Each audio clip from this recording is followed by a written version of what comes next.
El 5 de septiembre de 2002, a las 7:30 de la tarde, la explanada de granito del Real Monasterio de San Lorenzo de El Escorial parecía el escenario de una coronación dinástica. Más de 1000 invitados vestidos de etiqueta caminaban entre muros del siglo XVI, bajo la mirada atenta de cientos de agentes de seguridad y decenas de cámaras de televisión. No se trataba de un enlace de la familia real española, aunque la presencia del rey Juan Carlos I y de jefes de Estado extranjeros pudiera sugerirlo. Quien cruzaba el patio de Reyes para entregar en el altar a su hija era el presidente del gobierno de España, José María Aznar. A su lado, impecable, se encontraba su esposa, Ana Botella. Aquella tarde, proyectada hacia millones de hogares, representaba el triunfo absoluto de una imagen cuidadosamente fabricada durante un cuarto de siglo, la de la familia tradicional modélica, austera, implacable en sus principios y unida por una devoción inquebrantable. Sin embargo, detrás de aquel despliegue imperial de ostentación y protocolo, se escondía un cálculo mucho más frío. La puesta en escena de El Escorial no era una simple celebración familiar. Era la culminación de una alianza implacable, donde la intimidad doméstica había sido absorbida por completo por la construcción de un proyecto de poder. Quienes observaban las fotografías oficiales sonrientes ignoraban que esa escena contenía los gérmenes de una fractura que años después reescribiría la historia reciente del país. En las caras de los asistentes que aplaudían el cortejo se cruzaban intereses económicos, favores políticos y pactos privados que jamás debieron salir a la luz. La imagen pública proclamaba disciplina y rectitud impecable, pero la realidad íntima guardaba un contrato silencioso donde los afectos personales hacía tiempo que habían dejado paso a una meticulosa gestión de marcas, influencias y silencios. Para comprender cómo se construyó ese imperio de apariencias, es necesario desarmar la versión oficial que durante décadas se vendió a los ciudadanos. En el imaginario colectivo, José María Aznar ha sido retratado como el inspector de finanzas, metódico, gris y silencioso, que llegó a la política sin pretensiones de brillantez, respaldado siempre por una esposa devota, de convicciones católicas inquebrantables, consagrada al hogar hasta que el destino la llevó a la primera línea institucional. Esa narrativa presentaba su matrimonio como una roca inexpugnable ante las tempestades del poder, un refugio de sobriedad en medio de las intrigas de la capital. Se contaba que eran dos jóvenes funcionarios que habían empezado desde abajo, compartiendo sacrificios en pequeñas viviendas de provincia antes de ocupar el Palacio de la Moncloa. Pero esa historia es deliberadamente incompleta. La versión simplificada omite que el matrimonio entre José María Aznar y Ana Botella funcionó desde sus inicios como una sociedad estratégica de compensaciones mutuas, donde las fragilidades personales se ocultaban detrás de un control férreo de la reputación. La sobriedad proyectada ante las cámaras no era una inclinación natural, sino un método de autodefensa. Al terminar este viaje narrativo, entenderás que la verdadera fortaleza de ese vínculo no residía en un idilio romántico convencional, sino en un acuerdo de supervivencia política y social en el que cada uno conocía exactamente el precio de permanecer al lado del otro. Observa con atención la trayectoria de ambos, porque lo que parecía un simple matrimonio burgués fue en realidad la operación de diseño de imagen más calculada de la política hispana contemporánea. Las raíces de esa obsesión por el control y la apariencia se hunden en el pasado familiar del propio Aznar. Nacido en Madrid en 1953, creció a la sombra de un apellido cargado de historia, ambigüedad y adaptación. Su abuelo, Manuel Aznar Zubigaray, había sido uno de los periodistas y diplomáticos más audaces del siglo XX español. Un hombre capaz de transitar desde el nacionalismo vasco inicial hasta convertirse en el cronista militar del franquismo y embajador del régimen ante las Naciones Unidas. Su padre, Manuel Aznar Acedo, fue una figura clave en las ondas radiofónicas del régimen. En ese hogar familiar no se hablaba de la política como una pasión pasional o ideológica, sino como una profesión peligrosa donde el error se pagaba con el ostracismo y donde la lealtad a las ideas era siempre secundaria frente a la capacidad de sobrevivir a los cambios de viento. El joven José María creció bajo la mirada de un linaje que había aprendido a cambiar de piel sin perder jamás la posición social. Heredó de su entorno un pavor visceral al escándalo, al desorden y al fracaso público. No poseía la carisma magnética ni la oratoria fluida de otros líderes de su generación, y era plenamente consciente de ello. Para compensar esas carencias, desarrolló un carácter introvertido, casi rígido, obsesionado con la disciplina, el estudio metódico y la contención de los sentimientos. En su mente, el mundo se dividía estrictamente entre quienes improvisaban y caían en el caos, y quienes planificaban cada movimiento hasta dominar el escenario. Aprendió temprano que el dinero otorgaba independencia, pero que el estatus social y la respetabilidad exigían un comportamiento público intachable. Por su parte, Ana María Botella Serrano aportaba al proyecto una seguridad de clase muy distinta. Crecida en el seno de una familia acomodada de la burguesía madrileña y educada en el elitista colegio de las Madres Irlandesas, poseía la soltura social, la fe religiosa inequívoca y las conexiones de las que su futuro marido carecía. Mientras Aznar procesaba el mundo con la desconfianza del opositor que calcula cada hora de estudio, Ana se movía con la naturalidad de quien se sabe respaldada por un entorno seguro. No temía las apariciones públicas ni el juicio de la sociedad madrileña. Al contrario, entendía a la perfección los códigos del poder tradicional, la importancia de las formas y el valor de la proyección pública. Guarda este detalle en la memoria, porque explicará muchas de las decisiones que vendrían después. Cuando sus caminos se cruzaron en la primavera de 1975, durante un viaje de fin de carrera a Grecia y Turquía, organizado por la Facultad de Derecho de la Universidad Complutense, no solo se encontraron dos estudiantes de 22 años, se encontraron dos necesidades complementarias. Él vio en ella la frescura, el pedigrí social y la determinación que a él le faltaban para asentarse en la alta sociedad capitalina. Ella descubrió en aquel joven serio, obstinado y silencioso, una ambición soterrada pero feroz, un hombre moldeable cuya perseverancia podía llevarlos tan lejos como se propusieran. No tardaron en comprender que juntos formaban un equipo mucho más temible que por separado. En octubre de 1977, cuando contrajeron matrimonio en la iglesia de San Agustín de Madrid, el pacto quedó sellado de una forma sumamente reveladora. Pocos meses antes de la boda, Ana Botella había logrado aprobar las exigentes oposiciones al cuerpo de técnicos de la Administración Civil del Estado. Con su primer sueldo de funcionaria, la pareja abrió una libreta de ahorro bancaria con 2 firmas. Esa libreta azul de ahorro no era un simple objeto doméstico. Era el primer documento formal de una empresa común.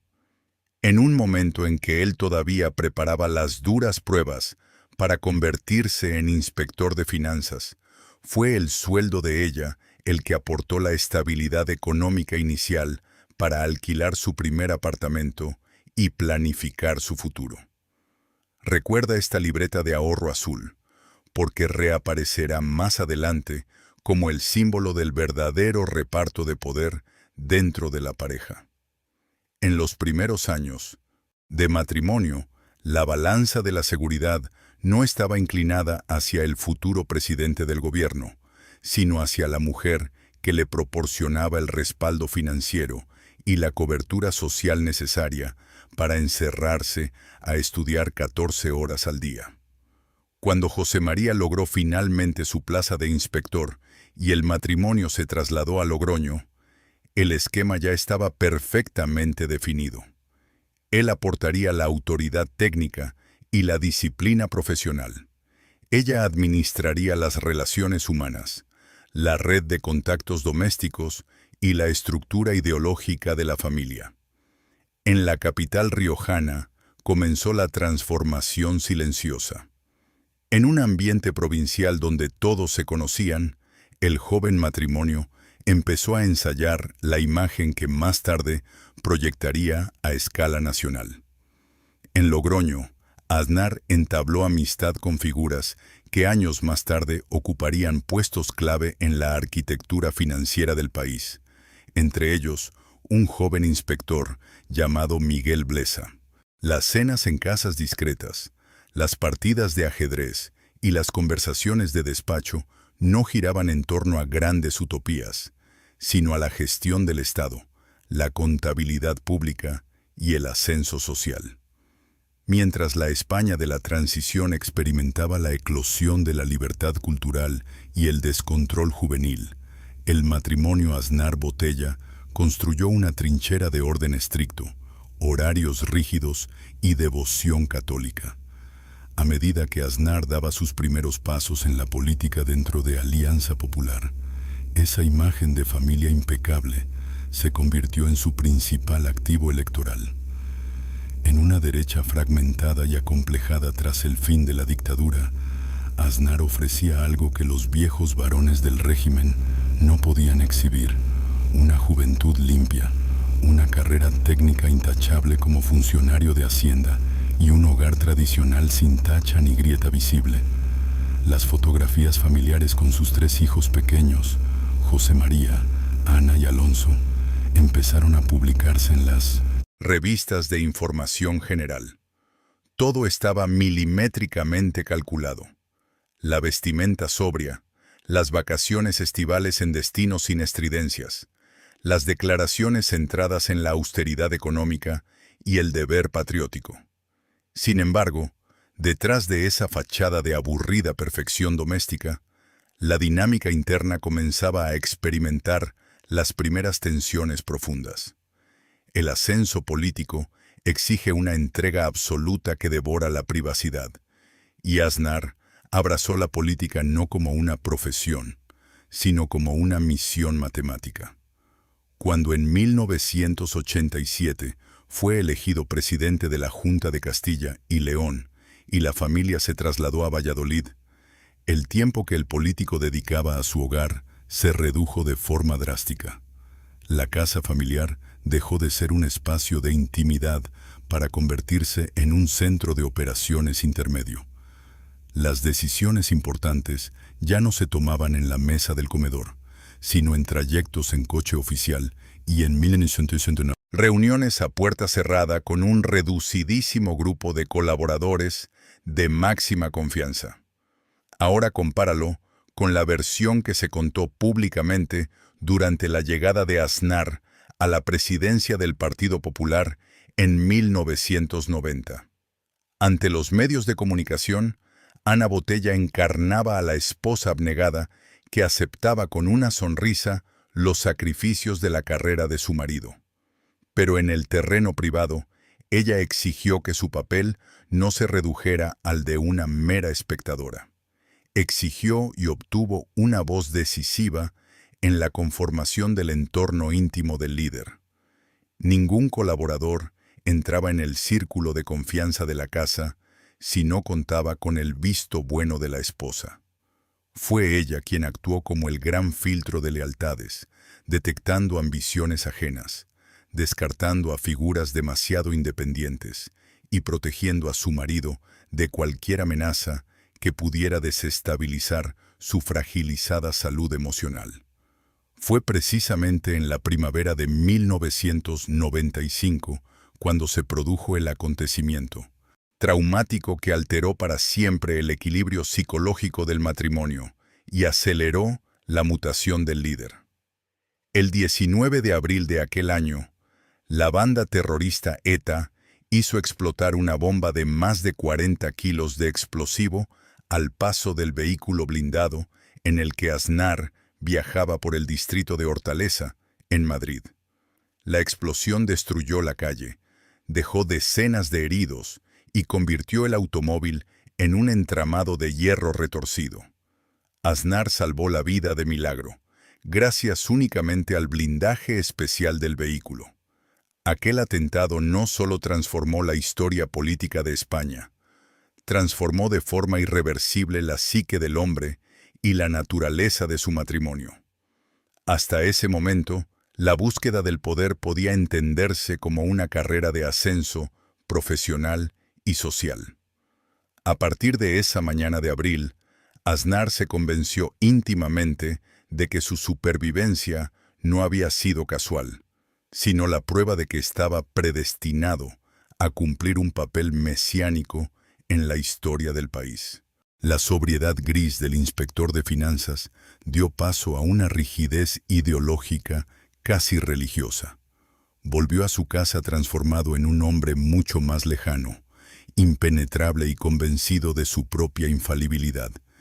Y aquí aparece la pregunta que durante años nadie en el entorno político quiso formular: ¿cómo reaccionó su esposa ante la conversión de su marido en un líder obsesionado con su propia trascendencia histórica? Ana Botella no se desmoronó, pero comprendió de inmediato que la convivencia con un hombre que se sentía tocado por el destino exigía una reestructuración completa de las reglas del juego. La vida cotidiana se convirtió en una operación militar permanente. La seguridad personal invadió cada rincón de la privacidad familiar. Los escoltas, las llamadas encriptadas y los protocolos de emergencia anularon cualquier atisbo de espontaneidad. La respuesta de ella ante esa asfixia fue tomar el control absoluto del relato familiar. Si la política se tragaba al hombre, la esposa se encargaría de que la institución familiar proyectara una imagen de invulnerabilidad aún mayor ante la sociedad. Cuando en mayo de 1996 José María Aznar cruzó finalmente el umbral del Palacio de la Moncloa como presidente del gobierno, el matrimonio estaba preparado para instalarse en el centro neurálgico del poder. Sin embargo, el Palacio de la Moncloa es un lugar diseñado para aislar a sus inquilinos de la realidad exterior. Tras los muros de la residencia oficial, la brecha entre el personaje público y el individuo privado alcanzó su punto de máxima distancia.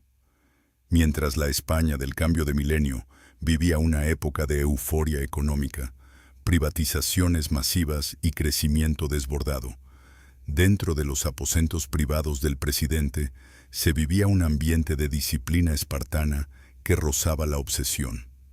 Aznar multiplicó su ritmo de trabajo hasta límites extenuantes. Su jornada comenzaba de madrugada con rutinas deportivas inflexibles que comenzaron a transformar su físico, convirtiendo al antiguo funcionario, de aspecto frágil, en un hombre musculado y desafiante. Esa metamorfosis física reflejaba un cambio psicológico mucho más profundo: el desprecio por la debilidad y la negativa rotunda a escuchar cualquier voz discrepante. En ese entorno asfixiante, el matrimonio comenzó a funcionar mediante una clara división de dominios. Las habitaciones del palacio se convirtieron en espacios compartidos solo ante la agenda oficial. No sabemos exactamente qué se dijeron en las noches de mayor tensión política, pero los hechos demuestran que las conversaciones íntimas dejaron paso a discusiones sobre cuotas de influencia, alianzas de futuro y el destino de sus hijos. Para proteger ese sistema cerrado de cualquier filtración periodística o escándalo doméstico, se tejió un auténtico cordón sanitario en torno al matrimonio. La maquinaria de comunicación del gobierno no solo controlaba la información política, administraba con mano de hierro cualquier detalle relacionado con la vida privada del presidente y su esposa. Los periodistas que cubrían la información del palacio sabían perfectamente que explorar las tensiones internas de la familia equivalía a perder el acceso a las fuentes oficiales y quedar marcado como un elemento hostil. Se estableció un pacto implícito de silencio entre la prensa de la capital y la residencia presidencial. A cambio de exclusivas económicas y acceso al poder, la vida detrás de los visillos de Moncloa permanecía estrictamente intocable. El secreto no sobrevivió únicamente por la complicidad de los medios. Se sustentó en un círculo de hierro formado por un reducido grupo de hombres de negocios, altos funcionarios e intermediarios políticos que le debían su ascenso directo al presidente. Entre ellos destacaban figuras como Miguel Blesa, colocado al frente de la caja de ahorros más importante de la capital, o jóvenes, promesas de la política conservadora con audacia para las finanzas internacionales. Este grupo no solo gestionaba asuntos de Estado, vigilaba la red de protección económica que garantizaría el nivel de vida de la familia una vez que la etapa en la presidencia llegara a su fin. Y en el centro de ese engranaje de influencia internacional apareció una figura clave, Alejandro Agag, joven, ambicioso, con una fluidez pasmosa para los idiomas y las relaciones públicas en las altas esferas europeas. Agag se convirtió en el secretario del presidente y en el confidente perfecto de la casa. Pero su verdadero salto se produjo cuando inició una relación sentimental con la única hija del matrimonio, Ana. Aquella unión no era simplemente el noviazgo de dos jóvenes de la burguesía madrileña. Era la fusión perfecta entre el poder institucional construido por el presidente y las redes financieras internacionales que debían sostener el legado familiar en el siglo XXI. Llegamos así al verano de 2002, el momento en que todas las piezas del engranaje colisionaron en la escena con la que iniciamos este relato. La boda de Ana Aznar y Alejandro Agag en el monasterio de El Escorial no fue un descuido de vanidad ni un capricho juvenil. Fue la demostración pública deliberada de que la familia Aznar se consideraba por encima de las servidumbres ordinarias de la política democrática. Para organizar el enlace se movilizaron recursos públicos, vehículos oficiales y un despliegue de seguridad sin precedentes para una ceremonia privada. Entre los asistentes que abarrotaban la basílica no solo estaban los reyes de España o los primeros ministros Silvio Berlusconi y Tony Blair. Se encontraban también los hombres que dirigían las grandes empresas privatizadas durante el mandato de Aznar y los intermediarios de las tramas financieras que años más tarde terminarían en los tribunales. Observa la paradoja de aquella tarde de septiembre, en el mismo lugar donde reposaban los restos de los reyes de España. El presidente que había llegado al poder prometiendo austeridad, contención e higiene institucional, organizaba un espectáculo de ostentación propio de un régimen dinástico. En las fotografías de ese día, José María Aznar sonreía junto a su esposa con la convicción de quien ha alcanzado la cúspide de su obra. Creían que estaban sellando la gloria inexpugnable de su apellido. Todavía no podían saberlo, pero acababan de firmar el documento visual que serviría años más tarde para certificar la descomposición moral de toda su época. Hasta ese momento, el relato público del matrimonio había logrado mantener al margen cualquier sospecha sobre las verdaderas finanzas y las ambiciones paralelas de la familia. Pero la marejada que siguió a la boda de El Escorial comenzó a agrietar la muralla. Apenas unos meses después del enlace, España se vio arrastrada a la crisis del petrolero Prestige y, sobre todo, a la contestada decisión de involucrar al país en la guerra de Irak, apoyándose en la célebre foto de las Azores. Las protestas multitudinarias llenaron las calles de las ciudades españolas, y por primera vez en 8 años, la presión no solo afectó al presidente en las Cortes, sino que llamó directamente a las puertas de su entorno íntimo. En las semanas previas a abandonar el poder, en la primavera de 2004, tras los trágicos atentados del 11 de marzo en Madrid, la tensión dentro de la residencia oficial alcanzó niveles insostenibles. Las decisiones tomadas en el gabinete de crisis durante aquellas 72 horas angustiosas terminaron por dinamitar la credibilidad de la versión oficial del gobierno. Pero mientras el líder político se atrincheraba en la negación de los hechos y veía cómo su candidato perdía las elecciones frente al Partido Socialista, su esposa preparaba silenciosamente su propia jugada de emancipación política. Aquí se revela la paradoja central de esta historia. La persona que durante décadas había aceptado el papel de esposa sacrificada y protectora del hogar, decidió que no se retiraría a la sombra tras la salida de su marido de Moncloa. Ana Botella ya no era la joven funcionaria que había abierto aquella libreta de ahorro azul en 1977. Había descubierto el sabor de la gestión pública y no estaba dispuesta a convertirse en la simple acompañante de un expresidente dedicado a dar conferencias internacionales. Sin consultar la decisión con la vieja guardia del partido, consolidó su propia carrera política en el Ayuntamiento de Madrid, escalando posiciones hasta convertirse, en diciembre de 2011, en la primera mujer en ocupar la alcaldía de la capital de España. Miren con atención este giro de los acontecimientos.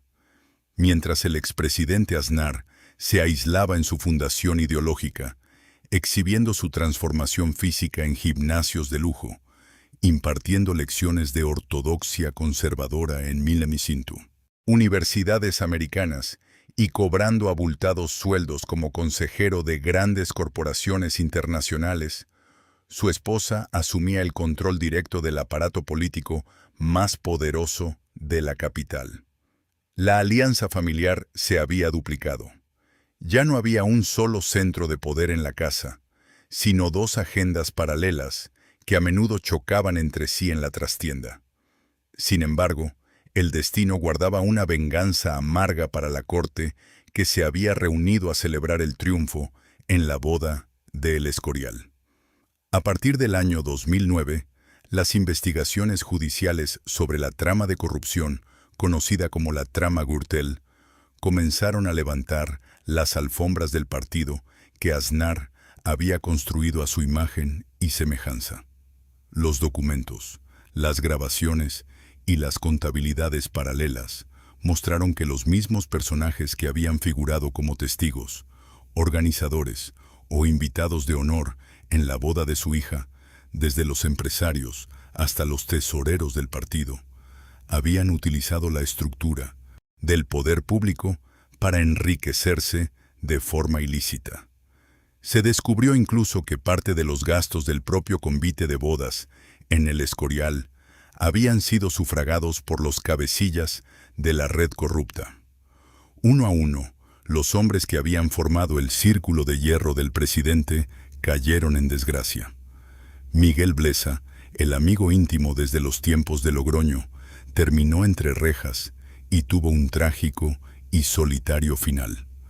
Rodrigo Rato, el cerebro económico de sus gobiernos y el hombre a quien Aznar consideró su heredero natural, terminó ingresando en prisión. Varios de sus ministros más cercanos terminaron imputados, condenados o desterrados del espacio público. La fotografía de familia, que durante años había simbolizado la victoria imbatible de la derecha española, se convirtió, ante los ojos de la opinión pública, en la prueba incriminatoria de una época de impunidad y decadencia. ¿Y qué ocurrió dentro del matrimonio ante la caída de su imperio de leales? Lo que ocurrió no fue una ruptura escandalosa que alimentara la prensa del corazón, sino un replegamiento táctico hacia la frialdad originaria. Fieles al aprendizaje transmitido por el abuelo periodista que supo sobrevivir a todas las banderas, Aznar y Botella aplicaron de nuevo la ley del silencio. Cuando los medios preguntaban por la implicación de sus amigos en los tribunales, el expresidente respondía con monosílabos helados, negando cualquier responsabilidad y distanciándose de quienes semanas antes compartían su mesa. La consigna era proteger a la familia a cualquier precio, aislando el apellido Aznar del barro que ahogaba a sus antiguos colaboradores. Hoy, cuando el tiempo ha posado su pátina de historia sobre aquellos años, la versión oficial intenta mantener el mito de la pareja inquebrantable que disfruta de un retiro dorado entre Madrid y la Costa del Sol, rodeada de sus nietos. Pero si observamos los hechos despojados de la propaganda institucional, la realidad que emerge es sumamente distinta. La historia de José María Aznar y Ana Botella no es la epopeya de un amor idílico ni la de un funcionario sacrificado que sirvió a su país sin pedir nada a cambio. Es la historia de una implacable corporación afectiva y política donde el afecto privado fue sometido voluntariamente a la exigencia del poder y donde la imagen pública fue construida mediante el control absoluto de la información. Regresemos por un instante a aquella tarde de septiembre de 2002 en el monasterio de El Escorial. Vuelve a mirar la fotografía del cortejo presidencial avanzando sobre las losas de granito. El sol de la tarde ilumina el chaqué del presidente y el vestido de la primera dama. Parecen invencibles. Creen que el país les pertenece y que han asegurado la trascendencia de su linaje para las siguientes décadas. No sabían que aquella foto no era el comienzo de una dinastía, sino el retrato de un espejismo a punto de romperse. Aquel día, mientras la orquesta sonaba bajo la cúpula de San Lorenzo y los invitados más poderosos del mundo se estrechaban la mano, la vieja libreta de ahorro azul que habían firmado a dos manos en 1977 había quedado definitivamente atrás. Ya no eran dos jóvenes opositores administrando un modesto sueldo público. Se habían convertido en los administradores de una gigantesca maquinaria de apariencias donde todo se podía negociar, excepto la obligación de sonreír ante la cámara. El poder todo lo exige, pero nunca devuelve nada intacto.